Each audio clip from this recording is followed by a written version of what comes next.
Hi friends, இன்றைக்கி என்ன பார்த்தீங்கன்னா, காலையிலேயே வீடெல்லாம் தொடச்சி ஒரு பூஜை போட்டு சரி மீனம்மா கோயிலுக்கு போகலான்னு கூப்பிட்டுட்டே இருந்தாங்க. சரின்ட்டு கோயிலுக்கு கிளம்பியாச்சு.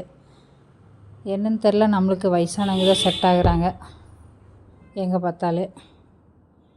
சரின்ட்டு பாலக்காட்டில் கல்பாத்தியில் தேர்லாம் நடக்கிற சிவன் கோயில் இருக்குது, அதுக்கு தான். நீங்கள் தேர் நடக்கிறப்ப வந்தீங்கன்னா இதெல்லாம் எங்கேயுமே நகரவே முடியாது, அந்த மாதிரி கூட்டமாக இருக்குது. இன்றைக்கி பார்த்திங்கன்னா நல்லா ஃப்ரீயாக சாமி கும்பிட்டு அப்படியே வெளியே வந்து பூ இருந்தது, பூ வாங்கிட்டு இன்றைக்கி கோயிலுக்கு வந்துட்டு பூ வாங்கி வச்சுக்கலான்ட்டு வச்சாச்சு. அப்புறம் பார்த்திங்கன்னா பக்கத்துலேயே இன்னொரு கோயில் இருந்தது, அங்கேயும் போயிட்டு போகலான்னு சொன்னாங்க. சரின்ட்டு அப்படியே இந்த கிராமத்தில் அப்படியே நடந்து போய் இந்த சாமி கும்பிட்டாச்சு. இன்னொரு கோயில் பக்கத்தில் இருந்தது, சரி அந்த கோயிலுக்கு, இது ஃபேமஸான கோயில் தான், அங்கேயும் போயிட்டு போகலாம் அப்படின்னாங்க. பார்த்தா மணி 10:30 ஆயிடுச்சு. அப்படியே வயிறு பசிக்க ஆரம்பிச்சிருச்சு. சரி நீ சோறு தான் முக்கியன்ட்டு சாப்பிட்டு போயிடலாம் அப்படின்ட்டு, சரி ஹோட்டலுக்கு போய் சாப்பிட்லாம், நீ வீட்டுக்கு போனால் லேட் ஆயிருன்ட்டு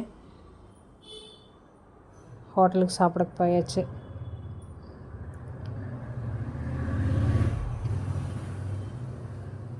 பார்த்திங்கன்னா பூரி இட்லிலாம் வாங்கி சாப்பிட்டாச்சு. சாப்பிட்டு சரி வந்த பாலக்காடு ஹனுமானையும் பார்த்துட்டு போயிடலாம் அப்படின்ட்டு அங்கேயும் போயாச்சு. அங்கே பார்த்திங்கன்னா வெளியில் இந்த சுற்றியில் கோட்டையில் தண்ணி நிற்கிறதுல ஆமை மீன்லாம் இருந்தது, அதை பார்த்துக்கிட்டு அப்படியே நடந்து உள்ளே போயாச்சு. போயிட்டு அங்கேயே கொஞ்சம் க்யூ இருந்தது, அதுலேயே நின்று சாமி கும்பிட்டு அப்படியே வெளியே வந்தேன். பிரசாதம் கொடுத்தாங்க, அதை வாங்கி சாப்பிட்டு இன்னைக்கு கிளம்பலாம் அப்படின்ட்டு அப்படியே கிளம்பியாச்சு. பார்த்திங்கன்னா ரோட்டில் வர்ற பக்கம் பார்த்திங்கன்னா ஓணம் தொடங்கினதுனால பூ எங்கே பார்த்தாலும் இருந்தது.